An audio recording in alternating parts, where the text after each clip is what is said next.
दोस्तों नमस्कार, हाजिर हैं एक बार फिर से आज की बड़ी और ताजा खबरों के साथ। बस आपसे निवेदन है, कृपया वीडियो को लाइक कर दें, चैनल को सब्सक्राइब कर लें और घंटी बटन जरूर दबा दें। पहली बड़ी खबर है, आजमगढ़ से निरहुआ के सामने उपचुनाव लड़ेंगे डिंपल यादव। ये आपको बता दें कि उत्तर प्रदेश की आजमगढ़ सीट से पूर्व मुख्यमंत्री अखिलेश यादव ने इस्तीफा दे दिया था, जिसके बाद अब इस सीट से उपचुनाव होने वाला है, जिसकी तैयारी में समाजवादी पार्टी जुट गई है और भाजपा ने निरहुआ को इस सीट से फतेह हासिल करने के लिए मैदान में उतारा है। इसके साथ ही समाजवादी पार्टी ने इस सीट को जीतने के लिए डिंपल यादव के नाम पर मोहर लगाई है। अब देखना होगा कि वो इस उपचुनाव को जीतकर पार्टी की गरिमा को बचा पाती हैं या नहीं। आपका क्या मानना है, क्या डिंपल यादव निरहुआ को हरा पाएंगी? अपनी राय हमें वीडियो लाइक कर कमेंट बॉक्स में जरूर दें। अगली बड़ी खबर, योगी सरकार ने पेश किया अब तक का सबसे बड़ा बजट। मायावती बोली कि ये जनता की आंखों में धूल झोंकने का खेल है। ये आपको बता दें कि बहुजन समाज पार्टी की अध्यक्ष और उत्तर प्रदेश की पूर्व मुख्यमंत्री मायावती ने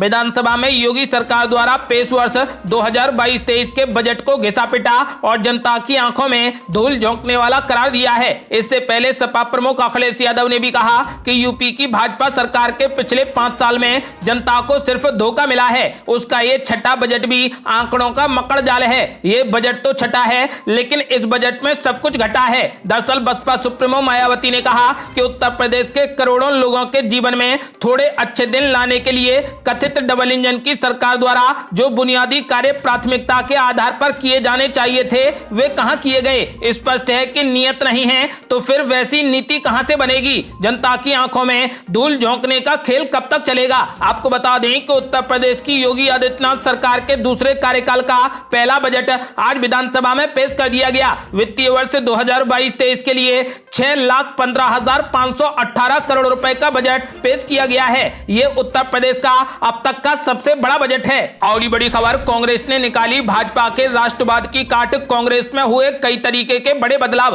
आपको बता दें कि कांग्रेस पार्टी ने 2024 के लोकसभा चुनाव के मद्देनजर अपने नाम के साथ साथ एक बड़ा बदलाव किया है। मकसद है भाजपा के राष्ट्रवाद को टक्कर देना। आज देश में जब भी कुछ ऐसा होता है कि जिसमें केंद्र सरकार और भाजपा घेरती हुई दिखती है, तो वहां राष्ट्रवाद का नाम लेकर विपक्षी दलों के विरोध को शांत कर दिया जाता है। हर जगह भाजपाई राष्ट्रवाद कांग्रेस पार्टी पर भारी पड़ रहा है। इसी को देखते हुए कांग्रेस पार्टी ने जनता के बीच अपने नाम के आगे इंडियन नेशनल कांग्रेस या फिर भारतीय राष्ट्रीय कांग्रेस शब्द का इस्तेमाल करना शुरू कर दिया है। आपको बता दें कि एक तरीके से माने तो कांग्रेस ने अब अपनी पार्टी का नाम बदल दिया है। कांग्रेस पार्टी ने अब इसके आगे इंडियन नेशनल कांग्रेस या फिर भारतीय राष्ट्रीय कांग्रेस शब्द का इस्तेमाल करना शुरू कर दिया है। अगली बड़ी खबर, शिवपाल यादव ने मुख्यमंत्री योगी आदित्यनाथ को बताया ईमानदार और मेहनती। अखिलेश यादव पर बोला बड़ा हमला।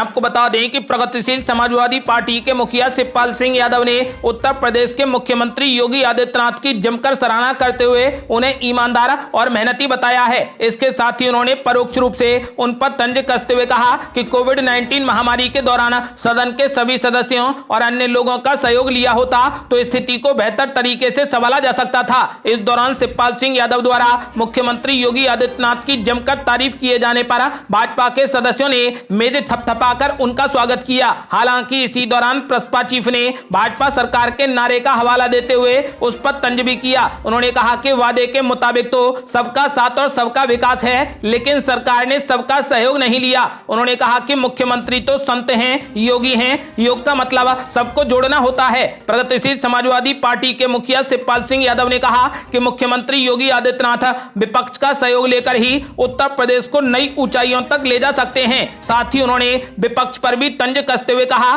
कि अगर विपक्ष हमारा साथ ले लेता तो बात अलग होती। आपको बता दें कि शिवपाल सिंह यादव ने योगी सरकार को सलाह दी है कि वो केवल बुजुर्गों और बीमार लोगों को ही फ्री में राशन दें, नौजवानों और तंदुरुस्त लोगों को राशन देकर उन्हें आलसी न बनाएं। अगली बड़ी खबर, पीएम नरेंद्र मोदी ने विपक्ष पर बोला बड़ा हमला। बोले सिर्फ अपना खजाना भरती हैं परिवारवादी पार्टियां, समाज को बांटने की रचते हैं साजिश। ये आपको बता दें कि मोदी सरकार को सत्ता में आए 8 साल पूरे हो चुके हैं। इसी बीच पीएम मोदी हैदराबाद पहुंचे, जहां उन्होंने आईएसबी हैदराबाद के 20 साल पूरे होने के उपलक्ष्य में आयोजित समारोह में हिस्सा लिया। इस दौरान पीएम मोदी ने बीजेपी कार्यकर्ताओं को संबोधित करते हुए कांग्रेस समेत तमाम विपक्षी दलों को निशाने पर ले लिया। उन्होंने कहा कि देश में परिवारवादी पार्टियां राज करके जनता को लूटना चाहती हैं, लेकिन अब तेलंगाना के लोग बदलाव चाहते हैं। प्रधानमंत्री मोदी ने विपक्षी दलों पर निशाना साधते हुए कहा कि तेलंगाना ने देखा है कि जब एक परिवार के लोग सत्ता में आते हैं तो कैसे भ्रष्टाचार का सबसे बड़ा चेहरा बन जाते हैं, किस तरीके से ये पार्टियां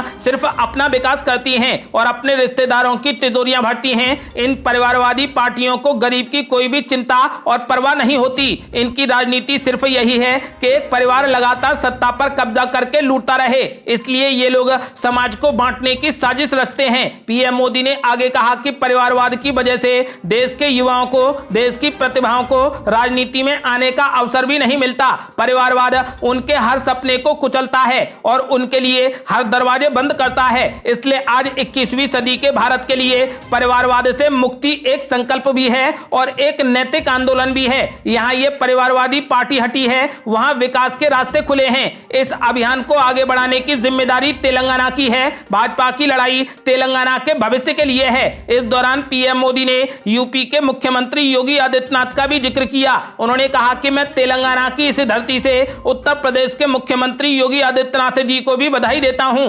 उनको किसी ने कहा कि फलां जगह पर नहीं जाना चाहिए, लेकिन योगी जी ने कहा कि मैं विज्ञान पर विश्वास करता हूं और वो चले गए। आज वो दोबारा मुख्यमंत्री बन गए हैं। आपको बता दें कि प्रधानमंत्री नरेंद्र मोदी ने सभी विपक्षी पार्टियों पर जमकर हमला बोला। उन्होंने कहा कि सिर्फ अपना खजाना विपक्ष भरता रहता है, ये परिवारवादी पार्टियां समाज को बांटने की साजिश रचते हैं। अगली बड़ी खबर, प्रधानमंत्री नरेंद्र मोदी से नहीं मिले केसीआर, बेंगलुरु में बोले कि अगले 2 से 3 महीने में आएगी सनसनीखेज खबर। आपको बता दें कि तेलंगाना के मुख्यमंत्री के चंद्रशेखर राव ने पीएम मोदी से मुलाकात नहीं की। दरअसल पीएम मोदी तेलंगाना में थे, लेकिन मुख्यमंत्री केसीआर राज्य में नहीं थे, वे कर्नाटक के दौरे पर थे। इस दौरान पीएम मोदी ने मुख्यमंत्री केसीआर की सरकार को आड़े हाथों लिया है। इसके बाद केसीआर ने उनके बयानों पर पलटवार किया। उन्होंने कहा कि अब तक देश में कई सरकारें बन चुकी हैं और कई प्रधानमंत्री भी बन चुके हैं, लेकिन देश की हालत में ज्यादा बदलाव नहीं आया है। हमारे से कम जीडीपी वाला चाइना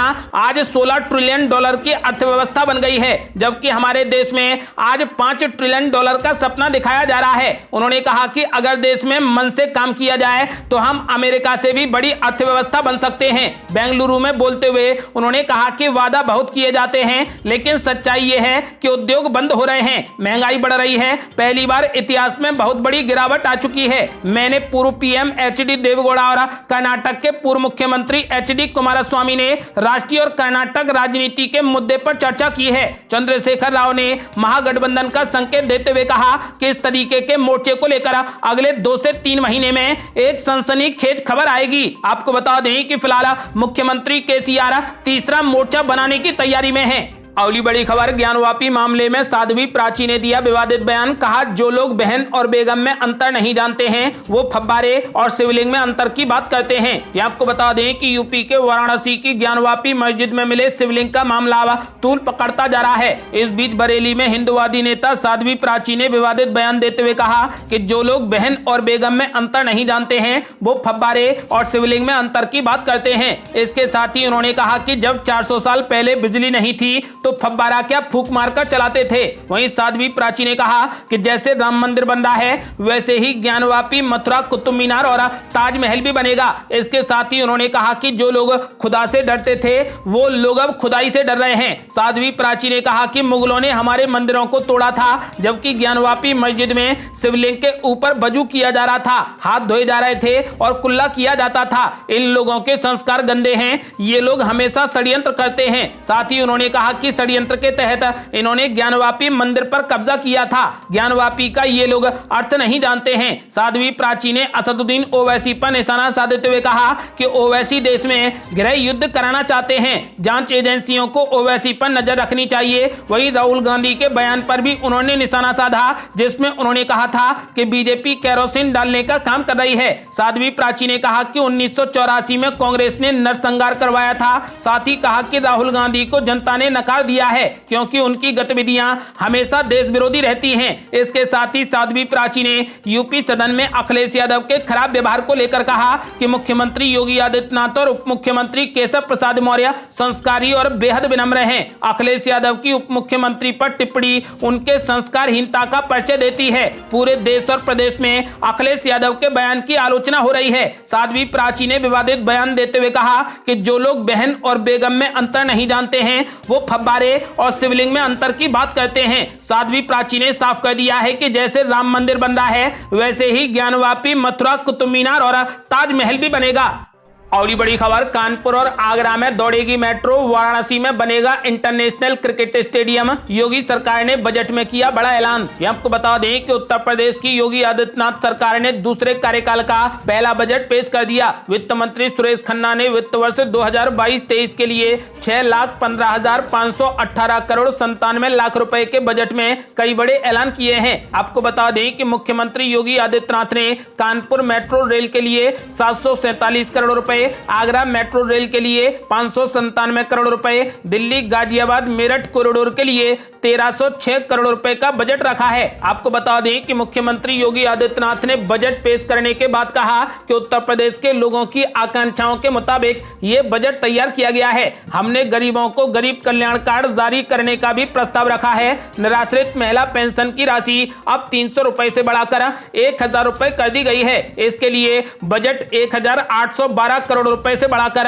4032 करोड़ रुपए किया गया है। आपको बता दें कि मुख्यमंत्री योगी ने कहा कि हमारे संकल्प पत्र में किसान की सिंचाई की लागत को शून्य पर पहुंचाना था। हम इसके लिए पीएम कुसुम योजना के तहत निःशुल्क सोलर पैनल उपलब्ध कराने की कार्रवाई कर रहे हैं। हम लोगों ने 15,000 से अधिक सोलर पैनल की कार्रवाई को इस वित्तीय वर्ष में बजट का हिस्सा बनाया है। विधानसभा के पूर्व लोक कल्याण संकल्प पत्र की 130 घोषणाओं में से 97 घोषणाओं को इसमें जगह दी गई है, जिसके लिए 54,883 करोड़ रुपए का प्रावधान किया गया है। आपको बता दें कि इसके अलावा बजट में 2 रसोई गैस सिलेंडर साल में एकदम फ्री राशन, इसके अलावा किसानों का बिजली का बिल आधा किए जाने की भी घोषणा की है। और बड़ी खबर, अब गांव से लेकर शहरों तक बिछेगा सड़क और पुलों का जाल। योगी सरकार ने दिए 31,526 करोड़ रुपए। आपको बता दें कि यूपी सरकार ने गांव से लेकर शहरों तक सड़कों और पुलों का जाल बिछाने का इंतजाम इस बजट में कर दिया है। इसके लिए 31,526 करोड़ रुपए का प्रावधान किया गया है। वाराणसी में श्री काशी विश्वनाथ ज्योतिर्लिंग दर्शन और गंगा आरती दर्शन के लिए गंगा घाट के विपरीत दिशा में रामघाट पुल से रामनगर तक 4 लेन मॉडल सड़क के निर्माण के लिए भी 500 करोड़ रुपए दिए गए हैं। गांव और बसावटों को सर्व ऋतु संपर्क मार्ग से जोड़ा जाएगा। इसके लिए 1965 करोड़ रुपए दिए गए हैं। शहरों को जाम से मुक्त कराने के लिए शहरों में बाईपास, रिंग रोड और चौराहों पर फ्लाईओवर बनाए जाएंगे। इसके लिए 600 करोड़ रुपए का इंतजाम बजट में है। सड़कों और सेतुओं के लिए 18,561 करोड़ रुपए दिए गए हैं। आपको बता दें कि यानी कि योगी आदित्यनाथ सरकार ने ठान लिया है कि सभी गांवों को मुख्य मार्गों से जोड़ दिया जाएगा और जहां पर पतले रास्ते हैं उन्हें चौड़ा कर दिया जाएगा। आपको बता दें कि फिलहाल गांव से लेकर शहरों तक अब सड़क और पुलों का जाल बिछाया जाएगा, जिसके लिए योगी आदित्यनाथ सरकार ने 31,526 करोड़ रुपए दिए हैं। अगली बड़ी खबर, सुभाषपा चीफ ओम प्रकाश राजभर ने योगी सरकार के बजट को बताया झुंझुना।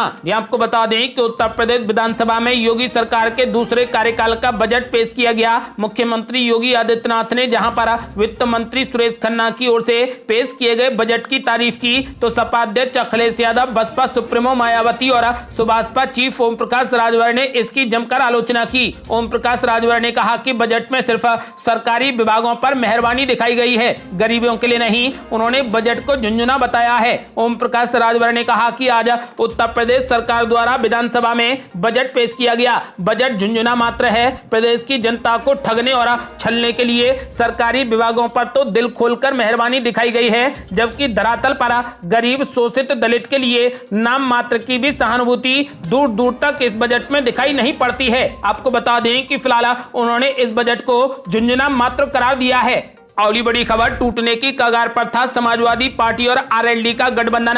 आखिर में मुलायम सिंह यादव ने जयंत चौधरी को भेजा राज्यसभा। यहाँ आपको बता दें कि समाजवादी पार्टी के मुखिया अखिलेश यादव ने आरएलडी प्रमुख जयंत चौधरी को राज्यसभा के लिए संयुक्त प्रत्याशी घोषित करा गठबंधन को टूटने से बचा लिया है। मुलायम सिंह यादव की सलाह पर अखिलेश यादव ने भविष्य की संभावनाओं को मजबूती देने के लिए यह फैसला लिया है। समाजवादी पार्टी के नेताओं के अनुसार पार्टी के मुखिया ने जयंत चौधरी को राज्यसभा भेजने का फैसला करा। यह संदेश देने की भी कोशिश की है कि समाजवादी पार्टी और आरएलडी के गठबंधन में आपसी प्यार और सम्मान बना रहेगा और आपसी वादे पूरे करने की कोशिश की जाएगी। ये थी अब तक की बेहद बड़ी खबरें। यदि आप भी चाहते हैं कि भारत जल्द से जल्द कोविड मुक्त हो जाए तो इस वीडियो को लाइक कर अपनी राय हमें कमेंट बॉक्स में जरूर दें। यदि आपने अभी तक हमारे चैनल को सब्सक्राइब नहीं किया है तो कृपया चैनल को सब्सक्राइब कर घंटी बटन जरूर दबा दें। जल्दी मिलते हैं बड़ी अपडेट के साथ, तब तक के लिए जय हिंद, जय भारत।